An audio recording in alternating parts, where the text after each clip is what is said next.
Alright, magandang araw mga Kapitek.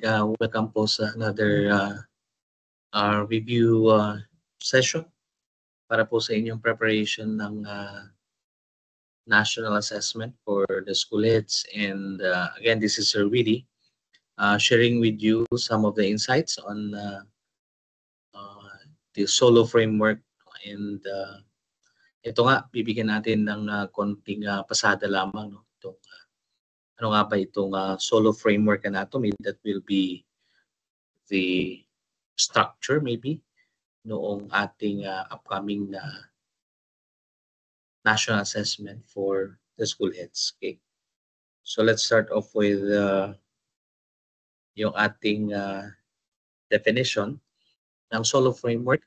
We know that the solo framework is the meaning of which is the structure of observed learning outcomes. So kaya nga siya tinawag na solo. No? And the solo taxonomy was developed by John Biggs and Kevin Collis in 1982, which is a framework for classifying the learning outcomes in terms of their complexity. So instead of measuring or assessing the learning outcomes in terms of yung multiple choice in which you only get one correct answer for every 4 options, then ito naman, pagdating kay solo, instead of measuring whether the students got the answer right or wrong, the solo looks at how well they understood and connected their ideas. So hindi siya yung, there are different ways on how it will be evaluated. Okay. And it will be evaluated according to the 5 levels of the solo taxonomy. We have the pre-structural, unistructural, the multi-structural, relational, and then the extended abstract. For the pre-structural, the pre-structural is basically defined as the missed point in which the learner or the one taking the exam gives an irrelevant or incorrect response. So there's no real understanding of the task. Example of which is that if you ask about the DepEd vision, the student says it's about the school uniform. So parang missing the point, no relevant concept that was mentioned in relation to the idea being explored. The other aspect of which is the unistructural.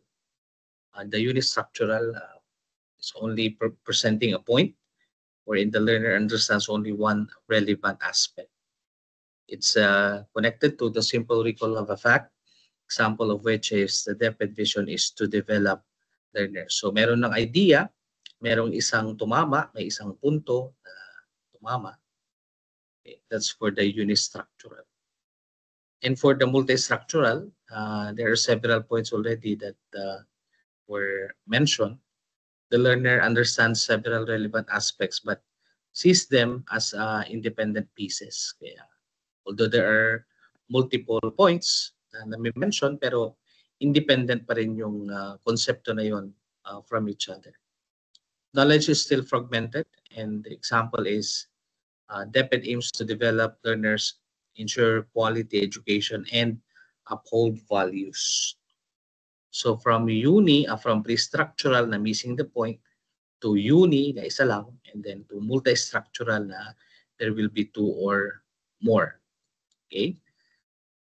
The next one will be relational. Relational is integrated understanding, meaning the learners link several ideas into a coherent whole, demonstrates analysis and connection.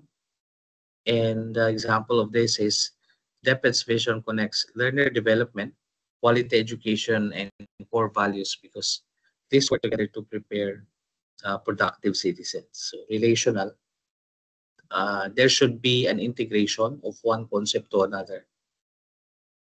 Okay. Yung multi-structural ay fragmented pa rin. There are several points pero they're independent of each other, so fragmented. The next one is the extended abstract. It's a generalized understanding and the learner goes beyond the given information. The learner can transfer, apply, or generalize to new situations. Yan yung mga keywords that are related to extended abstract. And example is that the DepEd's vision not only guides school improvement but also aligns with the national development goals, meaning education policy must evolve with societal needs. So there are points mentioned at the same time that is already way beyond, no? Nagkaroon na ng generalized understanding as to how the DepEd vision guiding school improvement, and at the same time, does DepEd school vision related to the attainment of the national development goals. Okay. Let's look at the examples. Pag this is an example na pwede nyo tingnan. For example, under RA 12009, this is unistructural, which body is primarily responsible for managing the procurement process in schools. Yeah, the DBM, the Peace and Awards Committee, Parent-Teacher Association, or the School Governance Council. So, bakit siya tinawag na unistructural? Bakit ito isang example ng unistructural? Because you're only asking for one idea or one concept. Who is responsible? What body is responsible for managing the procurement process? Okay, so in this case, ang sagot natin, ano bang may sagot yan? Letter B, di ba? The Bids and Awards Committee. Pag multi-structural, ganito yung itsura. Which of the following principles are emphasized in RA 12009 to strengthen procurement in DepEd schools? So 1, transparency, 2, accountability, 3, competitiveness, and 4 is sustainability. So pag multi-structural yan, hindi lang isa ang hinahanap, kundi dalawa, tatlo, or apat, depende. So it should be 2 or more na points that are not necessarily interconnected with one another. Okay. All of this, no, ay kasama. Next, we have relational. In the relational, ito yung example. The school head is guiding teachers in aligning their RPMS objectives with the Philippine professional standards for teachers. One teacher focus only on submitting lesson plans and attendance sheets as evidence. To improve, the school head explains that evidence must not only show compliance, but also demonstrate impact on the teaching and learning. Question: which best reflects a sound understanding of how RPMS works with PPST? RPMS is only about submitting. RPMS requires multiple types of evidence. RPMS connects teacher practices, student outcomes, and professional growth to demonstrate overall performance, or RPMS is a tool to evaluate teachers for promotion.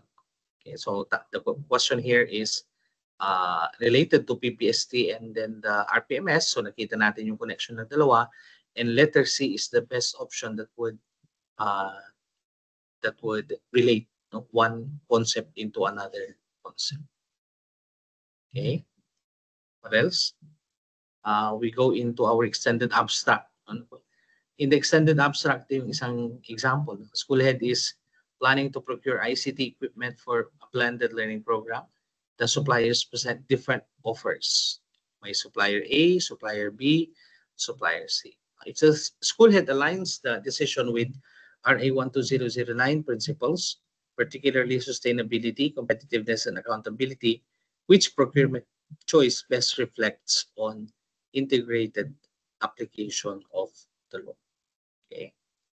Yeah. So, yan ang isang klase ng extended abstract. It goes beyond kung ano yung direct na tinatanong, but way over kung ano yung pinaka mga basic facts na nababanggit in the STEM. Okay. So, alin dyan ang tamang sagot, no? So, I believe it's letter B, no? Choose supplier B because it balances cost, teacher capacity building, and together with durability, and then the sustainability. Okay? So, yun yung mga examples ito, no, mga ka-PTEC. And I hope na kahit pa paano ay nabigyan kayo ng additional examples for you to understand better kung anong itsura ng isang solo framework na tanong. So, again, the solo framework will be used in the upcoming NASH. The structure of the questions will be making use of this idea, this principle, and this template, the format Good luck po sa inyong lahat.